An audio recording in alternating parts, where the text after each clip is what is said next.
Brother Amrutaraj, సహోదరుడు అమృతరాజ్ గారు servant of God. దేవుని యొక్క దాసులు. He was traveling by first class compartment. ఒక దిన ఫస్ట్ క్లాస్ బోగిలో ప్రయాణమే He వెళ్తున్నారు. carried his 2 bags and entered the first class ఆ compartment. 2 బ్యాగులను తీసుకొని ఆ ఫస్ట్ క్లాస్ బోగిలోకి ఎక్కారు. The train started moving.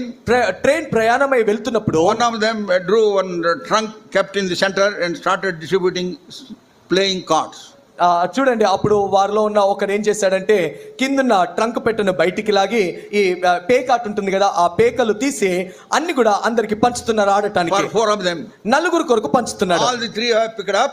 ఇప్పుడు 3 వారు తీసుకున్నారు. Amrutaraj did not pick up. Amritraj గారు తీసుకోలేదు. He folded his hands and leaning in a corner. చూడండి, తన యొక్క చేతులను ఈ విధంగా ముడుచుకొని ఆ మూలకి జరిగి కూర్చున్నారు. And then one of them said, అప్పుడు వారిలో ఒకరు అన్నారు, "Sir, pick up the cards. అయ్యా మీ యొక్క పేకలను మీరు తీసుకోండి. Long way we have to go. ఇప్పుడు మనం ఎంతో దూరం ప్రయాణం చేయాలి. We can while away the time by playing." చూడండి, ఈ విధంగా ఆడుకునేట ద్వారా సమయాన్ని మనం గడపవచ్చు అన్నారు. He said, "I have no hands. అప్పుడు ఆయన అన్నారు, నాకు చేతులు లేవన్నారు. I have no hands to pick up."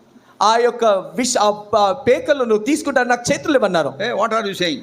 అయ్యా ఏం మాట్లాడుతున్నారు? You have your hand. మీకు చక్కగా 2 చేతులు ఉన్నాయి కదా, Came with your luggage. మీరు లగేజ్ పట్టుకొని And ఎక్కారు. how come you are saying you have no hand? మీరు ఏ విధంగా చెప్పగలుగుతారు మీకు చేతులు లేవని?